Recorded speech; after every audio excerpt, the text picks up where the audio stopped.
이제 다 같이 우리 하나님 아버지 앞에 2024년도 9월 1일 주일이면서 오순절 성령 강림 16번째 주일 예배를 올려드리겠습니다. 다 함께 우리 하나님 앞에 우리 사도신경으로 신앙을 고백드리겠습니다. 전능하사 천지를 만드신 하나님 아버지를 내가 믿사오며 그 외아들 우리 주 예수 그리스도를 믿사오니 이는 성령으로 잉태하사 동정녀 마리아에게 나시고 본디오 빌라도에게 고난을 받으사 십자가에 못 박혀 죽으시고 장사한 지 사흘 만에 죽은 자 가운데서 다시 살아나시며 하늘에 오르사 전능하신 하나님 우편에 앉아 계시다가 저로서 산자와 죽은 자를 심판하러 오시리라. 성령을 믿사오며 거룩한 공예와 성도가 서로 교통하는 것과 죄를 사하여 주시는 것과 몸이 다히 사는 것과 영원히 사는 것을 믿사옵나이다. 아멘.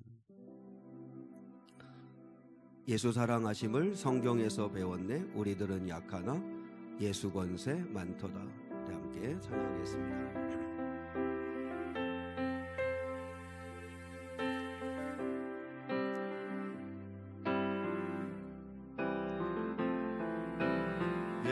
예수 사랑하심을 성경에서 배웠네. 우리들은 약하나 예수 권세 많도다. 날 사랑하심 날 사랑하심 날 사랑하심 성경에 쓰였네. 나를 사랑하시고 나의 죄를 다 씻어 하늘 문을 여시고 들어가게 하시네. 날 사랑하심 날 사랑하심 날 사랑하심 성경에 쓰였네.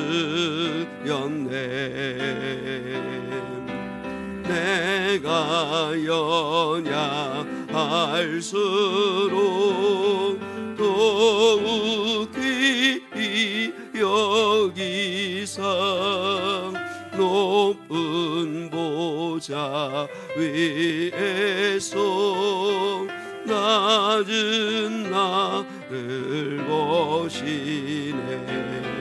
날 사랑하심 날 사랑하심 날 사랑하심 성경에 쓰였네. 세상 사는 동안에 나와 함께 하시고 세상 떠나가는 날 전국 가게 하소서. 날 사랑하심 날 사랑하심 날 사랑하심 성경에 쓰연. 날 사랑하심 날 사랑하심 날 사랑하심 날 사랑하심 성경에 쓰였네.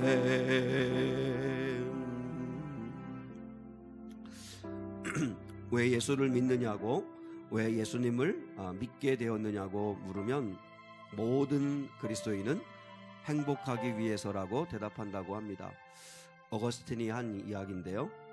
그러면 예수님을 믿는 사람들이 맛볼 수 있는 행복이 뭔가, 우리가 행복하려고 예수 믿고 행복하려고 예수님을 따르고 있는데, 그럼 진정한 그리스도인이 맛보아야 할 행복이 뭔가, 그것을 노래하고 있는 가사가 오늘 행복이라고 하는 찬양입니다. 여러분, 조금 서양 사람들이 기대하고 바라보는 행복하고는 조금 다르죠. 우리 그리스도인은 이런 행복을 정말 누릴 수 있는 그런 은혜가 있었으면 좋겠습니다. 화려하지 않아도 정결하게 사는 삶, 가진 것이 없어도 감사하며 사는 삶, 함께 한번 가사 생각하면서 찬양하겠습니다.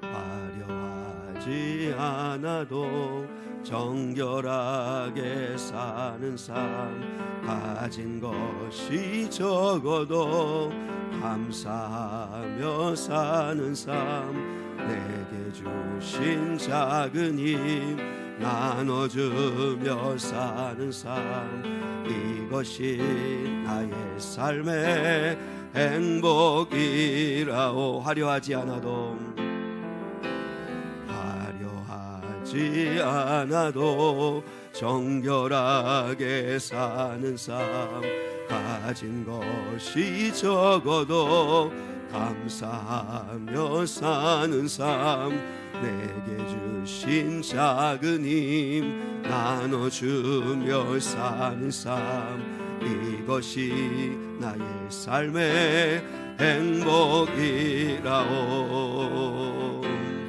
이것이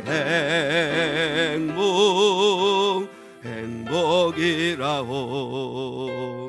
세상은 알 수 없는 하나님 선물, 이것이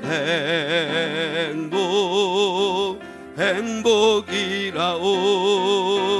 하나님의 자녀로 살아가는 것, 이것이 행복이라오. 눈물 날 일 많지만, 눈물 날 일 많지만 기도할 수 있는 것, 억울한 일 많으나 주를 위해 참는 것, 비록 짧은 작은 삶 주 뜻대로 사는 것, 이것이 나의 삶의 행복이라오. 이것이 행복, 이것이 행복이라오. 세상은 알 수 없는 하나님 선물, 이것이 행복이라오. 하나님의 자녀로 살아가는 것, 이것이 행복이라오. 이것이 행복이라오. 이것이 행복이라오. 세상은 알 수 없는 하나님 선물, 이것이 행복이라오. 하나님의 자녀로 살아가는 것, 이것이 행복이라오.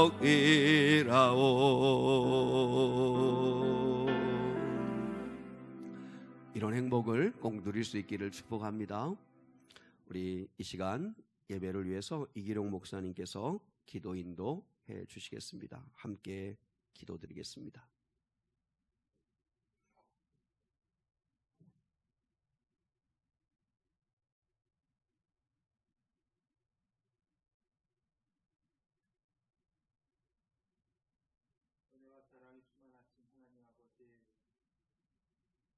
복된 성령의 예배로 초대하신 하나님 아버지께 영광을 올려드립니다. 이 시간 온 마음과 정성을 다해 주님을 경배하오니 홀로 영광 받아 주시옵소서. 오늘 드리는 예배로 주님과 더욱 연합하게 하시며 은혜를 입는 축복의 시간이 되게 하여 주시옵소서. 주님의 능력을 덧입어 저희가 저희의 잠자는 영혼을 깨워 하나님 앞에 나아가는 그리고 새 힘을 얻는 시간이 되기를 간절히 바랍니다. 저희가 세상 속에 살다가 주님의 전으로 나오면서 우리 자신을 돌아보니 주님 앞에 너무나 부끄럽고 죄악된 모습입니다. 이러한 저희의 죄성들을 고백할 때에 예수님의 피로 말미암아 속량의 은총을 입게 하여 주시옵소서. 저희의 착한 행실과 의로움은 모든 면에서 하나님의 의를 드러내며 하나님 앞에 그리스도의 품성을 갖게 하여 주시옵소서. 24년도 하반기를 접어드는 9월입니다. 이 땅 위에 세워진 많은 주님의 교회와 성도들을 위해 기도합니다. 많은 교회들이 성도들을 떠나 예배가 끊어지고 있습니다. 갈수록 복음은 사라지고 그곳에 악한 이단들이 활개를 치고 있습니다. 아버지, 이러한 악한 세대들을 이 땅에서 떠나게 하시고 다시 한번 하나님의 나라, 주님의 나라가 확장되어질 수 있도록 역사하여 주시옵소서. 온 교회와 성도들이 깨어 성령의 전신갑주를 입고 하나님 나라의 증인들로 사용되게 하여 주시옵소서. 이미 구원받은 자들은 성실함과 경건함으로 주를 더 가까이 하게 하시고 아직 하나님을 알지 못하는 자들에게는 하나님을 아는 지혜와 지식을 허락하여 주시어서 주님의 나라를 이루어 나가게 하여 주시옵소서. 그래서 이 나라 이 민족 위에 한 마음으로 하나님의 영화롭게 하며 세계 열방 가운데 복음을 전하는 나라가 되게 하여 주시옵소서. 하나님 아버지, 세계 곳곳에 파송된 선교사님들에게 힘과 위로 주시옵시고 농어촌 교회와 소외되고 어두운 곳에서 그리스도의 사랑을 실천하는 주의 종들에게 풍성한 것으로 채워 주시옵소서. 성도님들 가정과 일터와 자녀 위에도 항상 함께 하사 그들의 입술에 감사와 찬양이 넘쳐나는 복된 삶을 살게 하여 주시옵소서. 주님께서 택한 성도들을 위해 간구합니다. 질병 때문에 고통받는 성도들을 기억하시고 나를 치료하는 여호와라 말씀하신 아버지, 능력으로 고침받게 하여 주시옵소서. 또한 마음의 상처 입은 성도들이 있습니다. 위로와 치료를 허락하여 주시옵소서. 주 앞에 나온 성도들에게 무거운 짐을 벗겨주시고 새 힘을 공급하여 주시옵소서. 교회 안에 새로 세우신 기관과 부서들을 위해 기도합니다. 교회와 이웃을 더욱 잘 섬기게 열심히 봉사하는 기관들이 될 수 있도록 지혜와 능력을 더하여 주시옵소서. 특히 아동부, 청년부에 이르기까지 진리 위에 든든히 서게 하여 주시옵소서. 교회 학교를 통해서 훈련받는 주의 자녀들이 올바른 주의 일꾼으로 자라 다음 세대에 하나님의 일꾼들이 세워지는 놀라운 역사가 일어날 수 있도록 인도하여 주시옵소서. 또한 미래교회 놀이터 위에 함께하여 주시어서 그곳을 통해 놀라운 일들이 일어나게 하여 주시옵소서. 주님, 저희를 섬김의 일꾼으로 세워주셔서 감사합니다. 언제나 주님의 교회를 든든히 세우고 헌신하는 손길들 기억하여 주시옵소서. 주님, 이 시간 말씀을 전하실 담임 목사님을 세워주셔서 감사합니다. 거룩한 성회에 주님의 말씀을 증거하시기 위해 준비하신 목사님을 하나님의 손으로 붙들어 주시어서 성령이 동행하는 역사가 있게 하여 주시옵소서. 주님의 말씀을 듣는 저희 모두가 하나님의 은혜를 체험하는 귀한 시간 되게 하여 주시옵소서. 남은 한 해 더욱더 하나님을 향해 나아가길 원하옵고 예수님의 이름으로 기도합니다. 아멘.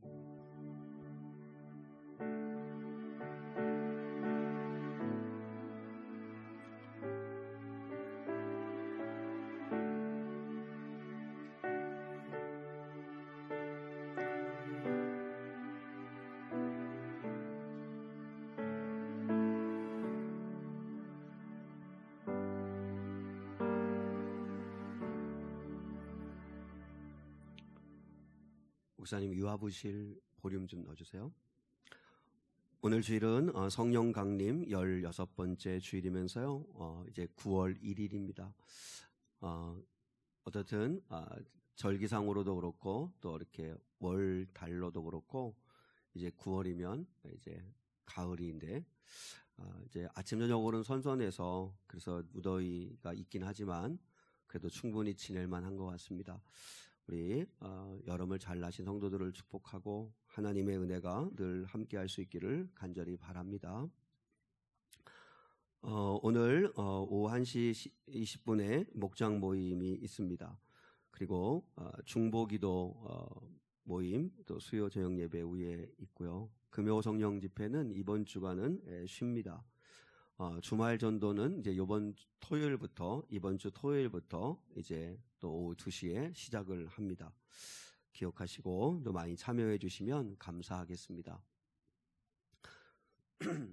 그리고 저희가 이제 몇 달 동안 계획하고 그리고 이제 준비하고 그래서 공사해서 문화센터 1020, 10대, 20대 우리 젊은 이들을 위한 그 놀이터라고 해서 미래 놀이터라고 이름을 정했습니다. 노래, 요리, 컴퓨터 이래서 그것을 이렇게 줄여서 미래 놀이터라고 정했는데요. 1020을 위한 미래 놀이터가 준비되었는데 한번 오늘 예배 끝나고 나서 가시기 전에 한번 둘러보시고 아직 조금 더 손봐야 되고 미비된 부분이 있습니다. 그래서 한번 보시고 또 기도해 주시면 좋겠습니다. 다음 주일이 9월 8일인데 다음 주일에 우리 밑으로 성도들 함께 내려가서 오픈 감사 기도를 드리고 그리고 이제 본격적으로 또 이렇게 섬김의 그런 시간들을 가지려고 합니다. 운영 시간은 수요일, 목요일, 금요일, 평일은 수, 목, 금 오후 2시부터 6시까지 그리고 주말은 토요일 11시부터 오후 5시까지 주일은 이제 아동배배 마치고 그 다음에 점심 먹고 그 다음 12시부터 오후 5시까지 이렇게 미래 놀이터를 오픈해서 이제 이렇게 초청을 합니다. 그래서 우리 교회에서 주일 예배를 드리고 또 거기에 전도까지 하고 한 친구들은 이제 더 이렇게 사용할 수 있는 시간을 1시간씩 주고 그리고 이제 그냥 이렇게 일반적으로 방문하면 이제 30분씩 하고 그리고 또 사발면이나 라면도 끓여주고 음료도 주고 또 소세지도 주고 그렇게 합니다. 여러분이 기억하시고 우리 교회 친구들은 또 많이 친구들 데리고 놀러 왔으면 좋겠고 그리고 또 전도하면서 이 지역에 있는 아이들 또 청소년들 전도해서 또 이렇게 좀 경험할 수 있는 시간을 줄 수 있도록 그렇게 하려고 하는데요. 기도 많이 해주시면 좋겠습니다. 근데 이 일을 하려면 지킴이가 있어야 합니다. 왜냐하면 그 아이들만 또 둘 수 없기 때문에 그래서 이제 지킴이 자원봉사가 좀 필요한데 그 안내석 위에 그 자원봉사 그 신청서가 있습니다. 좀 보시고 그래서 평일이 제일 이제 문제죠. 평일날 오후에 섬기실 분들 그리고 주일에 좀 섬겨주실 분들 주말 주일에는 또 청년들이 좀 많이 섬겨주시면 좋겠다 생각도 들고 또 주일날은 또 아동부 교사들도 같이 함께 또 좀 섬겨주시면 좋겠습니다. 그리고 다음 주일에 문화센터 결산보고를 위한 재직회로 잠깐 모여서 이제 문화센터 결산보고를 하도록 그렇게 하겠습니다. 그리고 저는 내일부터 금요일까지 휴양을 합니다. 그래서 화요일 새벽 예배는 김대진 장로님, 또 수요일 새벽 예배와 수요 저녁 예배는 이기룡 목사님, 또 목요일 새벽 예배는 김기인 집사님, 금요일 새벽 예배는 김사목 장로님께서 기도 인도해 주시는데 우리 성도들 좀 또 평소에 안 오시더라도 이런 때는 좀 오셔서 같이 예배 드리시고 또 기도해 주시고 그렇게 해주시면 감사하겠습니다. 오늘 또 청소 그리고 또 점심 봉사 또 섬기신 분들에게 하나님의 은혜가 함께할 수 있기를 원합니다. 그렇게 해주시고 저희가 이제 이렇게 2층, 3층, 4층을 다 사용하기 때문에 여러분이 좀 잘 관리해 주시고 또 잘 또 살펴주시고 그렇게 해주시면 감사하겠습니다. 예배 마치고 한번 가시기 전에 한번 보시고 그리고 기도해 주시고 그리고 정말 우리 아이들이 거기에 놀러 왔다가 놀다가 또 교회까지도 오고 예수도 만나는 그런 공간이 될 수 있도록 여러분 기도 많이 해주시면 고맙겠습니다. 예, 교회 소식은 이것으로 마치고요. 오늘 주보에 보시면 두렵고 떨림으로 너희 구원을 이루라 하는 오늘 본문 말씀의 한 부분인데요. 우리 좌우 앞뒤문과 함께 이렇게 인사했습니다. 꼭 구원 받으십시오. 그리고 하나님의 자녀로 행복하십시오. 인사하겠습니다. 꼭 구원 받으십시오. 하나님의 자녀로 행복하십시오. 네.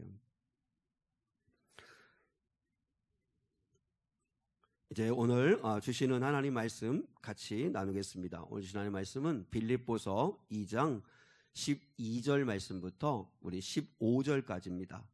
주보에는 18절까지 되어 있는데요. 이제 여러분 주보에 기록해드린 말씀은 15절까지입니다.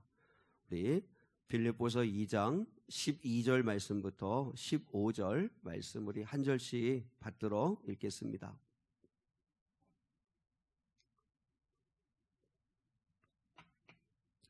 그러므로 나의 사랑하는 자들아 너희가 나 있을 때뿐 아니라 더욱 지금 나 없을 때에도 항상 복종하여 두렵고 떨림으로 너희 구원을 이루라. 너희 안에서 행하시는 이는 하나님이시니 자기의 기쁘신 뜻을 위하여 너희에게 소원을 두고 행하게 하시나니 모든 일을 원망과 시비가 없이 하라. 이는 너희가 흠이 없고 순전하여 어그러지고 거스르는 세대 가운데서 하나님의 흠없는 자녀로 세상에서 그들 가운데 빛들로 나타내며 아멘. 하나님의 자녀로 살아주길, 하나님의 자녀로 살아주길 이란 제목 가지고 하나님 말씀의 은혜를 함께 나누기를 원합니다.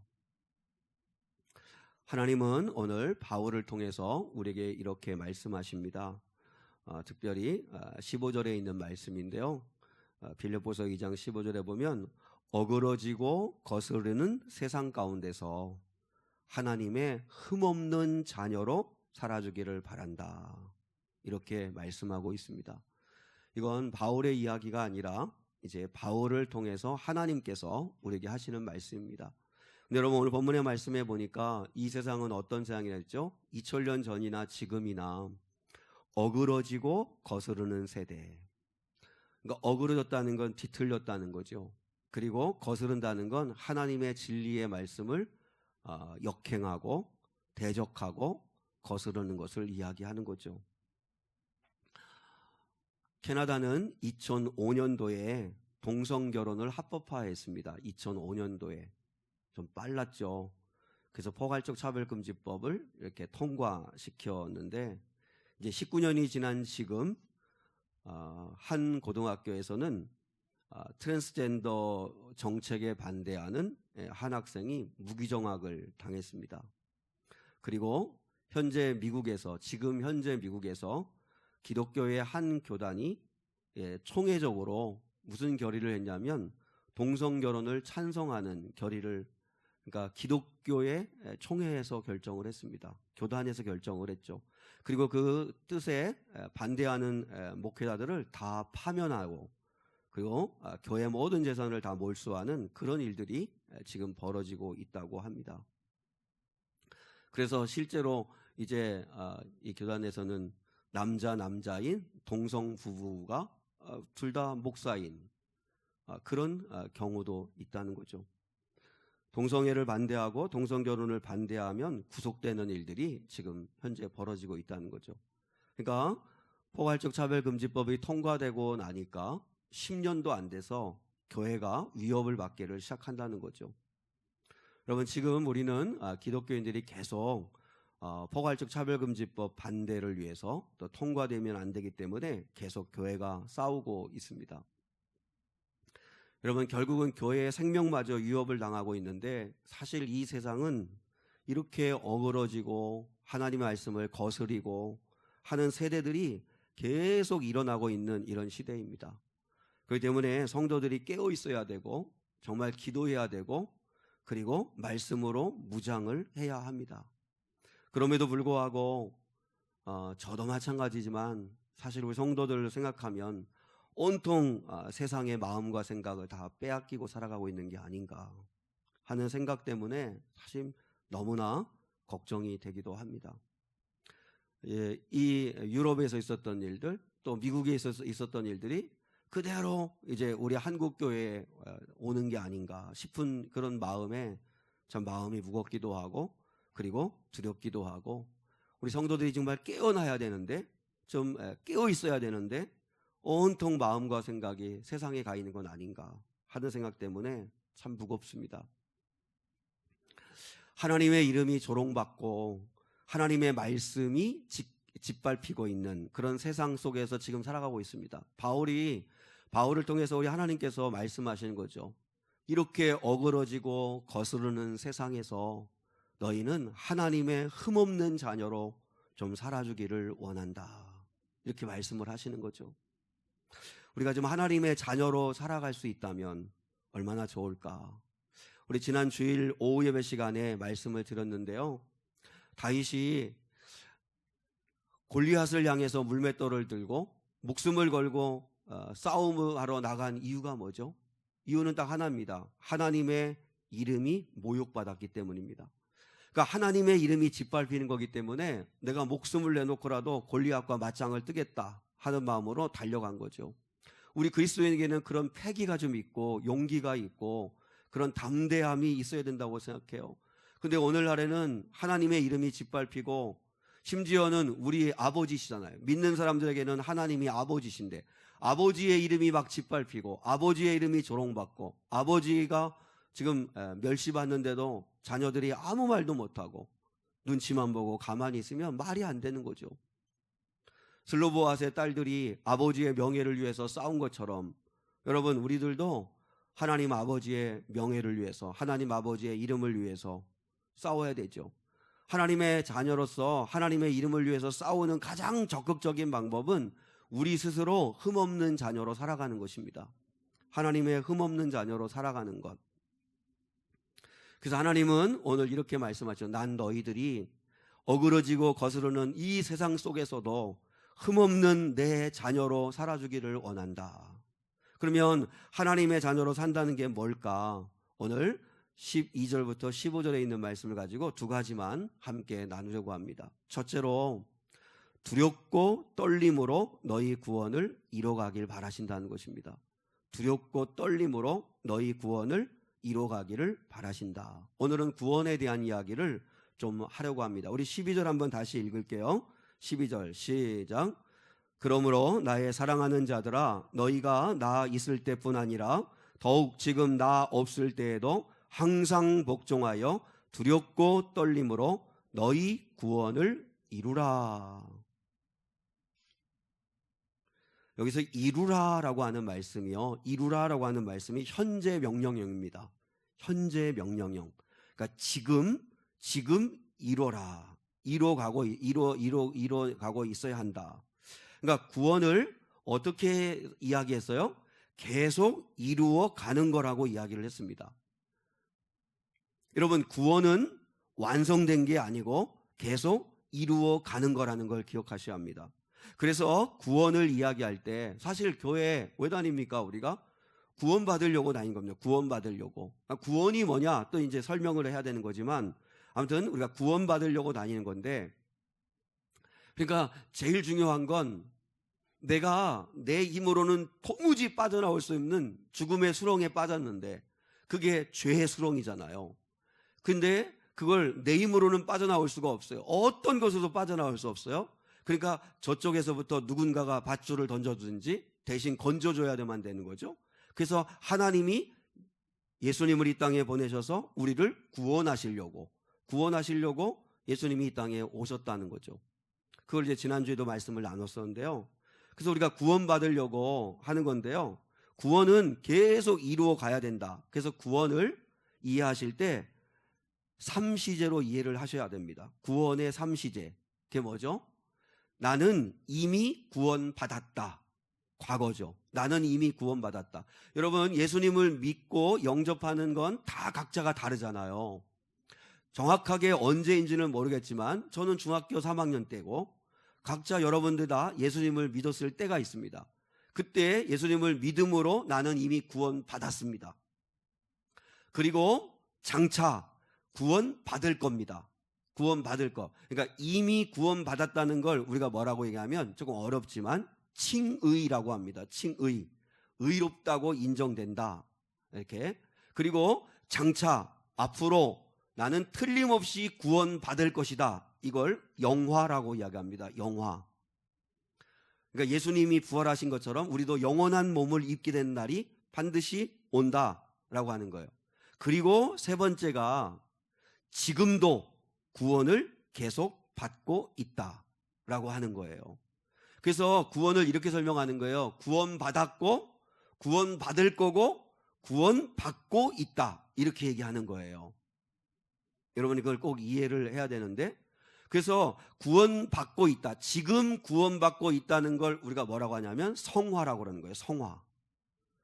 계속 신앙생활하면서 기도하면서 예배드리면서 그러면서 주님을 닮아가고 예수님을 믿는 사람으로 점점 성숙해져 가는 것. 그게 성화의 구원의 과정인 거죠. 그래서 먼저 구원에 대한 오해를 풀어야 됩니다. 여러분이 우리 여기 얼마 가면 구원파라고 하는 그 아주 큰 건물이 있죠. 지금 이제 현재 구원파는 박옥수라고 하는 사람이 이끄는 구원파가 있는데, 그 박옥수의 구원파의 가르침을 우리가 그렇게 생각할 때가 많은데 그건 오해입니다. 뭐라고 가르치냐면 거기서는 한 번 구원은 영원한 구원이다. 한 번 구원은 영원한 구원. 한 번 구원받았으면 절대로 취소되지 않는다. 무슨 일을 해도 무슨 죄에 빠져들어도 구원받은 이상 구원은 취소되지 않는다. 이렇게 가르칩니다. 그건 박옥수의 구원파의 가르침입니다. 그래서 거기서 구원을 어떻게 받는다고 하냐면 깨달음으로 구원을 받는다고 생각합니다. 아, 내가 이제 정말 이제 구원 받았어. 나는 이제 예수님이 누군지를 알았어. 그래서 거기서 가장 강조하는 게 뭐죠? 몇 월, 몇 년, 몇 월, 며칠에 구원 받았냐? 이걸 묻습니다. 근데 우리 대부분은 잘 몰라요. 사도 바울처럼 다메섹으로 가다가 그냥 직방으로 하나님을 만난 사람, 예수님 만난 사람은 몇 년, 몇 월, 며칠 날 예수님 믿었는지를 알겠죠. 성령 체험한 사람들, 거듭난 사람들은 알겠지만 그냥 엄마 따라서 아빠 따라서 어릴 때부터 교회 다니다가 마치 이슬 위에 옷 젖듯이 나도 어느 순간에 믿음이 내 안에 생기는 걸 모를 수도 있어요. 근데 이제 구원이 내 안에 믿음이 생기고 내 안에 생명이 들어오면 변화가 일어나기를 시작하거든요. 그래서 몇 년, 몇 월, 며칠에 구원받은지는 몰라도 내가 구원받았다는 확신을 가질 수가 있는데요. 근데 항상 구원파에서는 몇 년, 몇 월, 며칠 생일을 알듯이 구원받은 거듭날 날도 알아야 된다. 그렇게 이야기를 합니다. 근데 모를 수 있습니다. 모를 수 있습니다. 그냥 자연스럽게 그렇게 예수님을 믿고 구원받을 수도 있기 때문에 그렇죠. 그래서 이 구원파에서는 마치 구원을 천국 티켓을 끊어놓은 것처럼 합격증 받아놓은 것처럼 그렇게 생각합니다. 그래서 절대 이제 나는 티켓 끊어놨으니까 이제 그날 되면 이 땅 떠나는 날 되면 그때 천국행 열차 타고 난 가면 돼. 그렇게 생각을 한다는 거죠. 근데 그렇지 않습니다. 물론 하나님의 편에서는 구원은 절대 취소되지 않습니다. 그런데 모든 사람이 하나님은 구원받기를 원하십니다. 그럼에도 불구하고 가룟유다와 같이 끝까지 예수님을 믿지 아니하고 자기 정욕대로 자기 욕심대로 세상 것을 탐하여서 살아간다면 주님도 가룟유다를 구원할 수 없었듯이 우리가 주님을 영접하지 아니하고 주님을 받아들이지 아니하면 주님도 우리를 구원하실 수 없는 거죠. 그리고 얼마든지 구원받았다가도 구원에서 떨어질 수도 있다고 말씀하시는 게 히브리서 6장 4절로 6절 보겠습니다. 주보에 있습니다. 여러분 잘 보십시오. 잘 읽어보셔야 됩니다. 시작. 한 번 빚을 받고 하늘의 은사를 맛보고 성령에 참여한 바 되고 하나님의 선한 말씀과 내세의 능력을 맛보고도 타락한 자들은 다시 새롭게 하여 회개하게 할 수 없나니 이는 그들이 하나님의 아들을 다시 십자가에 못 박아 드러내놓고 욕되게 함이라. 여러분, 한 번 빚을 받고 하늘의 은사를 맛보고 성령에 참여한 바 되고 하나님의 선한 말씀과 내세의 능력을 맛보고 이 사람처럼 구원 확실히 받은 사람이 어디 있어요? 예수 확실히 믿는 사람이 어디 있겠어요? 그런데도 타락할 수 있다. 타락하는 자들이 있다. 근데 그런 사람들이 회개하고 다시 돌아오기는 더 어렵다라는 이야기를 오늘 말씀에서 하고 있죠. 믿음에서 파선하는 사람들이 있다고 말씀을 하잖아요. 그래서 오늘 사도 바울은 내가 이미 구원받아서 앞으로 나는 구원받을 거야. 틀림없이 나는 구원 티켓 끊어놨으니까 나는 구원받을 거야. 그렇게 생각하지 말고 지금도 날마다 두렵고 떨림으로 구원을 이루어 가야 된다고 말씀을 하시는 거예요. 그래서 구원은 5단계입니다. 그러니까 구원을 어떻게 받냐면 여러분이 여기 일부 예배 이 자리에 나와 있는 걸 보면 여러분은 둘 중에 하나가 틀림없습니다. 자, 하나님의 구원의 과정은 5단계로 이루어지는데 하나님의 예정이 있습니다. 하나님이 먼저 하나님의 자녀들을 예정해 놓으신다는 거죠. 그건 뭐 아무도 알 수 없죠. 하나님만이 아실 수 있는 거죠. 우리는 누가 누군지 구원받을 사람인지 모르니까 열심히 전도하는 거죠. 그리고 하나님은 아마 모든 사람이 구원받기를 원하시니까 그렇다고 해서 명단을 작성해 놓는 그런 식으로 칼빈의 예정론 그런 건 아닌 거죠. 아무튼 하나님이 예정하십니다. 그래서 저와 여러분들은 다 예정된 사람이었기 때문에 이 자리에 온 거죠. 두 번째는 부르심입니다. 부르심. 근데 부르심에는 2가지가 있습니다. 교회로 부르심이 있고 예수께로 부르심이 있습니다. 여러분은 최소한 교회까지는 오셨습니다. 어떻든 간에 어떤 동기든 어떤 이유든 교회까지는 잘 오셨습니다. 우리는 부르심을 받은 거예요. 교회까지는. 근데 거기에 머물러 있으면 안 되고 예수께로의 부르심을 받아야 합니다. 다시 말하면 예수님을 만나야만 하는 거죠. 거듭나야 되는 거죠. 그래서 3번째가 칭의입니다. 칭의. 그게 거듭남입니다. 거듭남. 그리고 성화, 주님을 닮아감. 그리고 마지막 영화, 하나님의 나라에서 완성되는 구원에 참여하게 되는 것. 이게 하나님이 우리에게 펼쳐주시는 구원의 5단계입니다. 여러분, 우리는 다 부르심을 받았습니다. 바라건대 교회까지만 오고 문턱까지만 오지 말고 예수를 만나는 그런 은혜가 있기를 주님의 이름으로 축복합니다. 꼭 예수 만나야 합니다. 예수 만나 거듭나야 합니다. 그리고 이제는 성령과 동행하는 삶을 사셔야 합니다. 구원은 100% 하나님의 선물이요 은혜입니다. 구원은 100% 하나님의 은혜고 선물입니다. 이 선물을 하나님이 어떻게 주신 거죠? 지난주일 말씀 나눴잖아요. 빌립보서 2장 5절로 8절에 있는 것처럼 예수께서, 하나님이신 예수님께서 인간의 몸을 입고 이 땅에 오셔서 십자가에 죽기까지 복종하심으로 우리의 구원을 이루셨다고 그랬죠. 그러니까 부탁드리기는 우리가 하나님의 자녀라면 하나님이 우리에게 구원의 선물을 어떤 대가를 지불하고 주셨는지를 알고 구원을 값싸게 만들면 안 됩니다. 값싼 구원으로 만들면 안 됩니다. 여러분, 부모의 사랑과 헌신과 희생을 아는 자식은 부모의 수고를 값싸게 생각하지 않습니다. 그걸 귀하게 여기고 부모를 귀하게 여길 줄 아는 사람이 됩니다.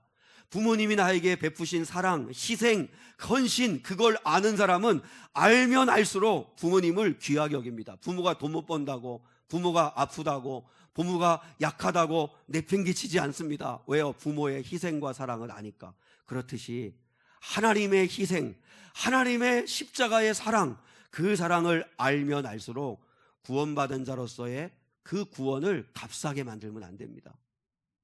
구원받았다고 큰소리 치면서도 너무 우리가 가볍게 값싸게 살면 안 되죠. 여러분, 구원은 돈으로 환산할 수 없는 값어치를 치르고 사신 거예요. 그래서 싸구려 구원이 아니에요. 절대로 싸구려 구원이 아니에요. 하나님이 구원을 다 이루셨다고, 예수님이 십자가에서 구원을 다 완성하셨다고 하니까 그걸 그 값이 공짜로 받는다고 생각하는데, 그걸 값없이 받지만 그러나 구원받은 자의 삶을 살아내는 건 그건 우리의 몫이에요. 그래서 100% 구원은 하나님의 선물인데 100% 구원은 사람의 책임입니다. 이 말이 무슨 말인지 알겠죠? 구원받았으면 구원받은 사람의 몫을 해내야 된다는 거죠. 그게 구원을 값싸게 만들지 않는 방법인 거예요. 우리가 구원받은 자로서의 합당한 삶을 살아내야죠. 주여 주여만 하지 말고 열매를 맺어내야죠. 그게 100% 우리의 책임입니다. 우리의 어떤 선행이나 우리의 어떤 수고나 우리의 노력이 구원에 영향을 미치는 건 절대 아닙니다. 구원은 100% 하나님이 완성해 내셨는데, 그 구원을 받아들였다면, 예수님을 믿었다면, 예수님을 믿고 구원받은 자다운 삶을 사는 문제는 우리가 해야 합니다. 우리가 그건 책임을 지고 해야 되는 거죠. 오늘 바울이요, 무슨 이야기를 하냐면, 빌립보 교인들이 바울 있을 때는 믿는 사람처럼 살았던 것 같아요. 근데 바울도 없죠. 그리고 사람들이 안 보죠. 사람들이 볼 때는 믿는 사람 같은데 사람이 보지 않을 때는 믿는 사람답게 살지 않는 사람들이 있었던 것 같아요. 그래서 오늘 뭐라고 그래요? 내가 거기 있으나 없으나, 사람들이 보나 안 보나, 혼자 있으나 무인도에 있으나 어디에 있으나 거기 주님 함께 하시니까 구원받은 자답게 두렵고 떨림으로 살아가라. 그게 오늘 바울이 하고 싶은 이야기였던 거예요. 주님이 하고 싶은 이야기인 거죠. 여러분, 우리가 사람이 볼 때는 믿는 사람답은 것 같은데, 사람이 안 볼 때는, 그러나 그게 진짜 내 인격이고 신앙인데, 그때는 정말 사람이 보는 사람이 없으니까 적당히 넘어가고 적당히 타협하고, 그건 두렵고 떨림으로 구원을 이뤄가는 삶이 아니라는 거죠. 반드시 구원을 받았으면 반드시 변화가 나타납니다. 여러분, 임신하면 반드시 변화가 나타나잖아요. 그죠? 반드시 변화가 나타납니다. 그런 것처럼 예수의 생명을 내가 잉태하면, 품으면 반드시 변화가 나타나게 되어 있습니다. 생각도, 마음도, 체질도, 삶의 가치관도, 인생의 목적도 조금씩 완전히 바뀌는 건 아니지만, 완전한 건 아니지만 반드시 변화가 나타나기 시작합니다. 임신 10주, 임신 2달, 석 달, 4달 될수록 자꾸 몸이 바뀌듯이 반드시 예수의 생명을 품으면 바뀌게 되어 있습니다. 여러분, 가정에서나 직장에서나 사람들이 보나 안 보나 상관없이 예수님의 생명을 품은 사람은 두렵고 떨림으로 구원을 이루어 가야 되는 겁니다. 여러분, 우리 가운데 그런 사람도 있죠. 누가 봐도 아닌 것 같은데, 별로인 것 같은데, 근데 자신 있게 나는 구원받았다고, 구원의 확신이 있다고 하는 사람이 있고, 누가 봐도 저분은 예수 믿는 분인데, 저분은 거듭난 것 같은데, 저분은 삶이 달라지고 있는데, 근데 그런 분들 가운데도 나는 구원의 확신이 없다고, 잘 안 생긴다고, 잘 모르겠다고 이렇게 말하는 사람이 있습니다. 근데요, 그 말 때문에 구원받는 거 아닙니다. 말 때문에 구원받는 거 아닙니다. 주님이 속으십니까? 주님이 모르시겠어요? 누가 진짜인지 가짜인지 모르시겠어요? 누가 봐도 아닌데 구원의 확신이 있다고 생각하는 건 진짜 답이 없습니다. 그건 그러면 안 되고, 대신 차라리 저와 여러분은 두렵고 떨리는 마음을 가지고 살았으면 좋겠습니다. 내가 구원받았을까? 오늘 내 생명 하나님이 걷어가신다면 나 천국에 갈 수 있을까? 내가 믿는 자답게 요즘 살지 못하는 건 아닐까? 이런 두렵고 떨리는 마음이 있는 게 건강한 겁니다. 그게 오히려 건강한 거예요. 그리고 그런 건강한 마음이 있으시다면 구원의 확신을 가지십시오. 예수님을 여러분이 정말 믿으신다면 구원의 확신을 가지십시오. 내 안에 계시는 예수 그리스도의 생명 보시고 우리를 구원하시는 거기 때문에 구원의 확신을 가지고 사십시오. 그러나 구원의 확신을 이야기할 때마다 살펴야 합니다. 내가 구원받은 자답게 살고 있나? 혹여나 주님께 누가 되고 있는 건 아닐까? 그러면서 나 자신을 살피면서 겸손하게 두렵고 떨림으로 살아가시고 구원을 이루어 가시는, 여러분 이미 구원 받으셨고 장차 구원 받으실 거고, 그러나 제일 중요한 건 지금 여기서 구원을 이루어 가셔야 됩니다. 구원받은 자답게 두렵고 떨림으로 날마다 구원을 이루어 가셔야, 그래야 구원에 참여할 수 있습니다. 이 은혜가 여러분, 저와 여러분에게 꼭 있을 수 있기를 주님의 이름으로 축복합니다. 그리고 두 번째로, 하나님의 자녀로 살아주길 바라시는 그 하나님의 마음은 내 힘이 아닌 성령의 힘으로 살아주기를 바라신다는 겁니다. 내 힘이 아닌 성령의 힘으로 살아주길 바라신다는 거죠. 자, 우리 13절 한번 보실까요? 13절 시작. 너희 안에서 행하시는 이는 하나님이시니 자기의 기쁘신 뜻을 위하여 너희에게 소원을 두고 행하게 하시나니. 자, 이 말씀을 잘, 서신서는 단어나 그 원문을 우리가 잘 이해하는 게 제일 좋은 거거든요. 역사서가 아니니까. 근데 13절에서 행하다 하는 말이 두 번 나오잖아요. 너희 안에서 행하시는 이가 있다. 너희 안에 행하시는 이가 있다. 그 하나님이 계시다. 그리고 또 너희에게 소원을 두고 행하게 하신다 할 때, 행하다라고 하는 말이 헬라어로 에네르게인입니다. 에네르게인. 근데 여기서 영어 에너지가 온 겁니다. 에너지. 그러니까 에너지라고 하는 뜻입니다. 무슨 말이냐면, 예수님을 믿는다는 건 그 믿음도 우리 안에서 누군가가 구원의 에너지를 주시는 분이 있다는 거죠. 주시는 분이 있다는 거예요. 강력한 구원의 에너지를 공급하시는 분이 너희 안에 계시다. 너희 안에 있는 그분이 소원을 주시면서 너희를 이끌어 가신다. 그러니까 예수 믿는 사람들은 소원도 다르잖아요. 꿈도 다르고 가치관도 달라지는 거죠. 그러면 강력한 구원의 에너지를 공급하시는 분, 그분을 우리가 누구라고 그러는 거예요? 성령 하나님이시잖아요. 그래서 우리 안에 성령 하나님이 우리 안에서 행하고 계시는 거예요. 계속 에너지를 공급해 주고 계시는 거예요. 힘을 불어주고 계시는 거예요. 그래서 우리를 사로잡아 주시는 거예요. 그 성령 하나님의 존재를 알아야 합니다. 그래서 기독교를 타력 종교라고 합니다. 타력 종교는 내 안에 있는 힘이 아니라 저쪽에서 오는 힘으로 구원을 받는다는 거예요. 불교는 자력 종교입니다. 자기가 이게 욕심을 비우어서, 그래서 해탈의 경지, 열반의 경지에 이르면 너도 나도 다 부처가 될 수 있다 라고 하는 게 자력 종교인 불교입니다. 캐톨릭이 잘못하는 게 뭐냐면, 거기는 반반 치킨입니다. 그래서 하나님의 공덕도 강조하지만, 그러나 율법을 행해야 되는 행위를 많이 강조합니다. 그래야만, 행위 노력이 있어야만 구원에 이를 수 있다고 하는, 그렇게 가르치고 있다는 거죠. 그리고 유대교인 율법주의자들은 뭐라고 그랬죠? 율법을 행해야 구원받을 수 있다, 이렇게 얘기합니다. 기독교는, 우리는 그렇지 않습니다. 율법은 구원받은 자들이 어떻게 살아야 되는가를 가르쳐 주는 거지, 율법을 행함으로 구원받는 게 아니라 구원받은 사람들이 율법을 행하는 거예요. 순서가 달라요. 그래서 여러분, 기독교는 오직 하나님의 은혜로 구원을 받는 거기 때문에, 그래서 타력 종교라고 이야기합니다. 자력 종교, 내 노력이 아니라 하나님의 은혜, 하나님의 공로, 하나님의 희생으로 우리가 구원을 받을 수 있다는 거죠. 근데 그 구원의 역사를 우리 안에서 누가 하시는 거냐면 성령 하나님이 하십니다.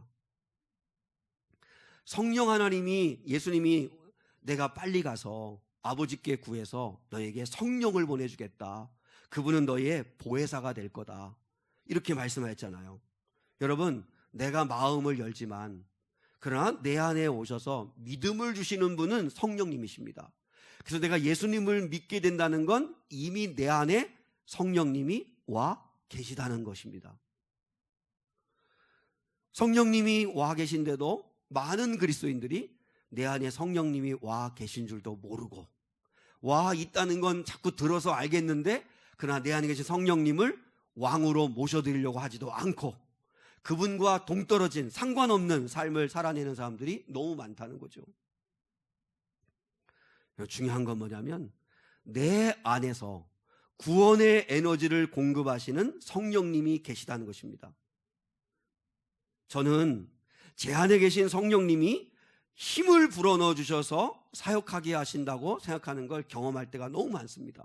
제일 많을 때는 설교 준비할 때입니다. 설교 준비할 때 내가 너무 인간적으로 준비를 잘했다고 생각해서 이제 오늘 성도들 다 죽었다 할 때는 성도들 10% 게다 살아서 가더라고요.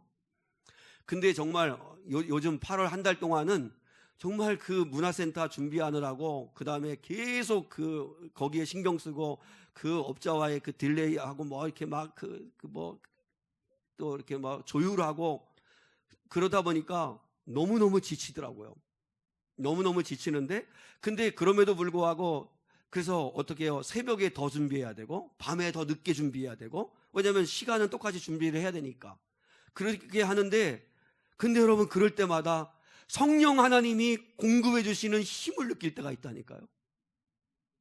이건 정말 내 힘이 아니구나. 하나님이 주시는 힘이구나. 하나님이 도우시는 힘이구나. 기도할 때. 근데 성령님이 제일 왕성하게 역사하실 때가 언제인 줄 알아요? 말씀 앞에 설 때, 예배할 때, 기도할 때거든요. 근데 여러분이 기도 안 하고 예배 안 드리고 그러면 성령이 강력하게 여러분에게 공급해 주시는 힘을 느낄 수 있는 시간이 없어요. 근데 그분은 에너지를 주시는 분이거든요.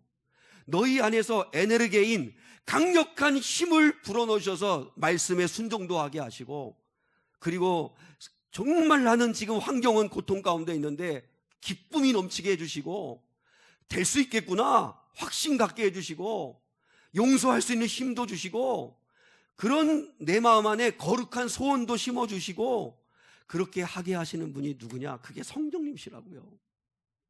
그분을 인정해드리고 그분을 높여드리고 그분이 나의 왕이 되어달라고 기도하고 그분을 바라볼 때 그분이 여러분의 인생을 책임지실 수 있으신 분입니다. 여러분 제가 저를 험담하고 저를 정말 힘들게 하고 그래서 노회에서도 노회 속상해서 얘기해서 망신 주고 그 다음에 미래교회 개척할 때 초창기 때 그래서 미래교회 무너지게 할 거다 막 이렇게 유업하셨던 분이 있는데 어느 날은 그 창세기 13장에 그 아브라함이 조카 롯에게 우리 고륙이고 친척이니 싸우지 말자 그 말씀에 성령님의 은혜 주셔가지고 제가 그 시간 바로 봉고차 차 몰고 그 장로님한테 찾아가가지고 먼저 내가 손을 내밀었어요. 이렇게 맛있는 거 사가지고 가서 손을 내밀었어요.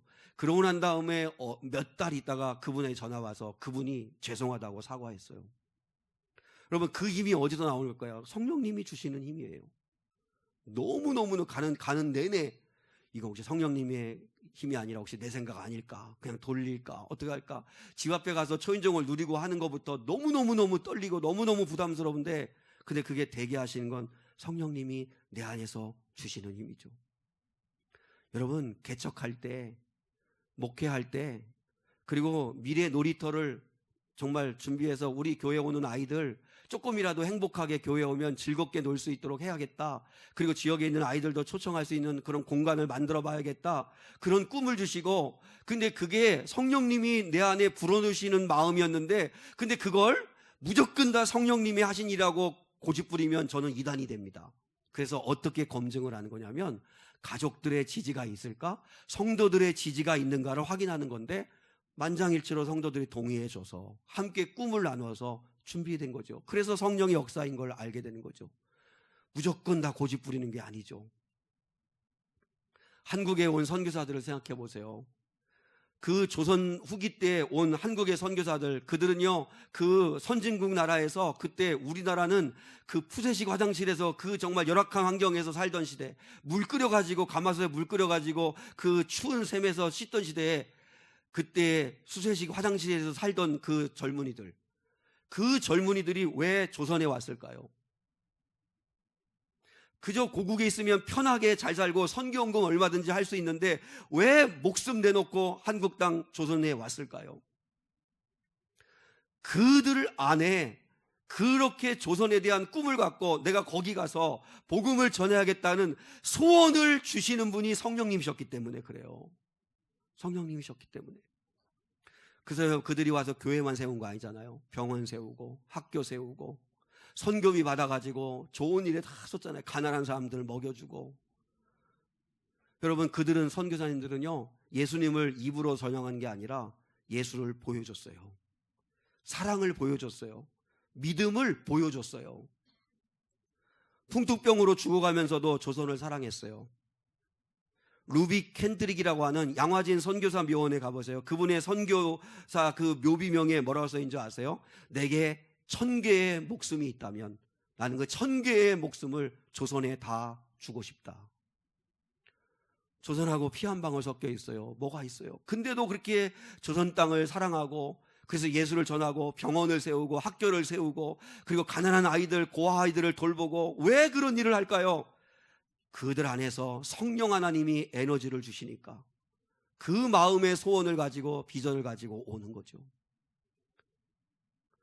우리 안에 성령님이 역사하십니다. 그래서 제 주보에 성령 하나님이 예수를 믿는 사람들 안에 계신 증거가 7가지가 있다는 걸 거기다 써드렸습니다. 한번 간단하게 보고 말씀 마무리하겠습니다.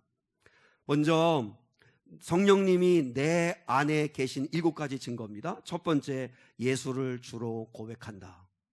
예수님을 주로 고백할 수 있는 건 성령님이 아니면 할 수 없습니다. 성령이 아니고는 할 수 없는 거예요. 예수가 나의 구원자이십니다. 예수가 나의 구원자이십니다. 두 번째, 하나님이 나의 아버지십니다. 하나님이 나의 목자이십니다. 하나님 아버지, 은혜를 주세요. 이렇게 기도할 수 있으시다면 그건 성령이 여러분 안에 계신 증거입니다. 그리고 살아가면서, 아, 이건 하나님이 주신 은혜구나, 돌아보니까 하나님의 은혜였구나, 이렇게 깨닫고 고백하신다면 그건 성령이 하시는 겁니다. 그건 성령이 계신 증거입니다. 그리고 용서와 사랑의 마음이 내 안에 생긴다면 그건 성령의 증거입니다. 그냥 너 나 싫어? 나도 네 꼴 안 봐. 이게 아니라 미워하면 마음이 불편하고, 등지려고 하니까 마음이 힘들고, 그래서 손을 내밀게 되고, 내가 용서해야지, 내가 먼저 품어줘야지, 내가 이해해야지 라는 마음으로 가신다면 그건 성령이 내 안에 계신 증거죠.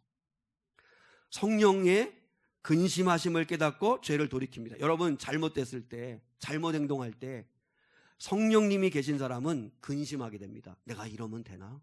내가 이러면 안 되는 거 아닌가? 내가 이러고도 어떻게 내가 예수 믿는다고 내가 뻔뻔하게 고개 들 수 있을까? 그런 마음이 들어서 회개하게 되는 거 성령이 계신 증거입니다. 그리고 하나님의 소원을, 좋은 소원을 품게 되는 거, 그게 성령이 계신 증거입니다. 하나님 기쁘시게 해드리고 싶다. 하나님의 뜻대로 한번 살아보고 싶다. 아, 우리 교회가 저런 좋은 일을 하는데 나도 함께 기도해야겠다. 이런 소원이 생기는 건 성령님이 계신 증거입니다. 전도할 마음이 생기는 거. 자식들 생각하면 공부 못하는 것만 너무 속상하고, 그리고 신앙에는 전혀 속상하지 않다. 그러면 안 돼요.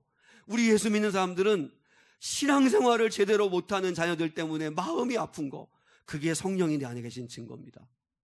돈 많이 못 벌어도, 좋은 데 취직 안 해도, 학업 성적 우수하지 않아도, 예수 잘 믿는 아이들, 하나님을 믿고 어려울 때 기도할 줄 아는 아이가 되었으면 좋겠어 하는 마음의 소원을 갖게 된다면 그건 내 안에 계신 성령의 증거죠. 전도하고 싶은 거, 이 아이들도 전도하고 싶고, 정말, 그리고 교회에 오는 성도들 다 예수 믿고 구원받고 받았으면 좋겠다, 이런 마음이 드는 거 다 성령이 내 안에 계신 증거입니다. 아마 이렇게 보면 아마 여러분들 가운데는 한두 가지가 다 있으실 거예요. 그러면 여러분 분명히 아셔야 합니다. 성령이 여러분 안에 계신 증거입니다. 근데 이제 문제는 뭐냐면, 그 성령을 꽂아놓은 보리짝처럼 그저 잊어버리고 내 정욕대로, 내 생각대로 그냥 살아가는 사람들이 대부분인 거죠. 그렇지 마시고 하루에 10분이라도 아침 저녁으로라도 말씀이라도 한 장 펼치시고, 성령님, 말씀을 읽을게요. 말씀해 주세요. 성령님, 오늘 제가 출근해요. 길 같이 동행해 주세요. 성령님, 제가 오늘 누구를 만나요? 그 말 그냥 함부로 말하지 않고 성령님이 주시는 좋은 말에서 그 사람을 위로하게 해주세요. 아니면 그 사람에게 지혜롭게 말할 수 있게 해주세요. 성령께 구하시고 자꾸 성령을 인정해 드리세요. 그러면 그 성령님이 기뻐하시면서 여러분의 마음을 조금씩 사로잡아 가실 거예요. 그래서 여러분의 차야에 기름 게이지에 풀 충만하게 채 있는 사람이 있는가 하면 바닥을 간당간당하는 사람이 있는 것처럼 여러분 성령의 은혜를 계속 공급받으려고 해보세요. 그러면 점점 성령의 게이지가 높아져 가요. 그럼 그분의 다스리심을 받게 되는 거죠. 교회 안에서만 성령님의 역사를 보지 말고 가정에서, 직장에서, 사람들 앞에서나 사람들이 보지 않는 데서나 상관없이 어디에서든 어떤 환경에서든 성령 하나님과 함께 동행할 수 있는, 그래서 여러분의 힘이 아닌 여러분 안에 계시는 성령의 힘을 의지해서 살아가시는 저와 여러분 될 수 있기를 주님의 이름으로 축복합니다. 오늘 결단의 찬양은 성령이 오셨네, 성령이 오셨네. 우리 찬양 같이 한번 드리겠습니다.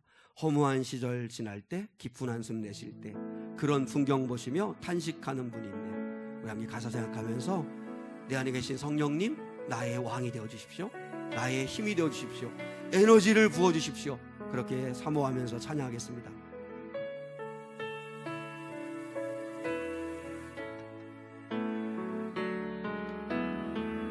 허무한 시절 지날 때, 깊은 한숨 내쉴 때, 그런 풍경 보시며 탄식하는 분 있네. 고와 같이 너희를 버려두지 않으리. 내가 너희와 영원히 함께하리라. 2절 하겠습니다. 억눌린 자 갇힌 자, 억눌린 자 갇힌 자, 자유함이 없는 자, 피난처가 되시는 성령님 계시네. 주의 영이 계신 곳에 참 자유가 있다네. 진리의 영이신 성령이 오셨네. 성령이 오셨네. 성령이 오셨네. 성령이 오셨네. 내 주에 보내신 성령이 오셨네. 우리 인생 가운데 신이 찾아오셔서 그 나라 꿈꾸게 하시네. 성령이 오셨네. 성령이 오셨네. 성령이 오셨네. 내 주에 보내신 성령이 오셨네. 우리 인생 가운데 신이 찾아오셔서 그 나라 꿈꾸게 하시네. 한 번 더 성령이 오셨네. 성령이 오셨네. 성령이 오셨네. 보내신 성령이 오셨네. 우리 인생 가운데 신이 찾아오셔서 그 나라 꿈꾸게 하시네. 후렴 두 번째까지만 성령이 인도하신 거고, 세 번째는 내가 한 번 더 해야지 했는데 틀렸어요. 네. 근데 아무튼 성령은 이미 오셨습니다. 여러분 안에 계십니다. 여러분 그분의 힘을 빌어서 한번 살아보십시오. 여러분의 힘으로 너무 살려고 몸부림치지 마시고 그분의 힘으로 사시고, 그리고 하나님은 두렵고 떨림으로 구원을 지켜내고 이루어가고 주님 닮아가기를 소원하신다는 것 꼭 기억하고 그렇게 살 수 있기를 주님의 이름으로 축복합니다. 하나님 아버지 감사합니다. 거룩하시고 자비하신 아버지, 오늘 주일 주시고 하나님 앞에 예배할 수 있게 하셔서 진심으로 감사합니다. 우리 귀한 성도들, 하나님의 자녀로 어그러지고 거스르는 이 세상에서 흠없는 하나님의 자녀로 살아주기를 원한다고 오늘 말씀하십니다. 우리 귀한 성도들, 두렵고 떨림으로 날마다 구원을 이루어가고 구원을 지켜내고 믿음을 지켜내는 자들 되게 해주시고, 그리고 무엇보다 성령의 힘으로 살아가는 거룩한 자들 되게 하옵소서. 우리 성령님은 우리를 고아처럼 홀로 두지 않으시려고 오셨습니다. 아마 우리 성도들 안에 성령이 계신 증거들이 다 한두 가지쯤은 있을 겁니다. 이미 내 안에 성령님 와 계시니 그분을 모셔드리고 인정해드리고 그분께 능력을 구하고 살아가는 성도들 되게 하옵소서. 예수 그리스도의 이름 받들어 기도드리오며, 지금은 우리 주 예수 그리스도의 은혜와 하나님 아버지의 극진하신 사랑과 성령 하나님의 함께하시며 동행하시며 인도하여 주시는 은혜가 여기 모여 예배한 거룩한 성도들 위에 영원히 함께하시기를 축원하옵나이다. 아멘.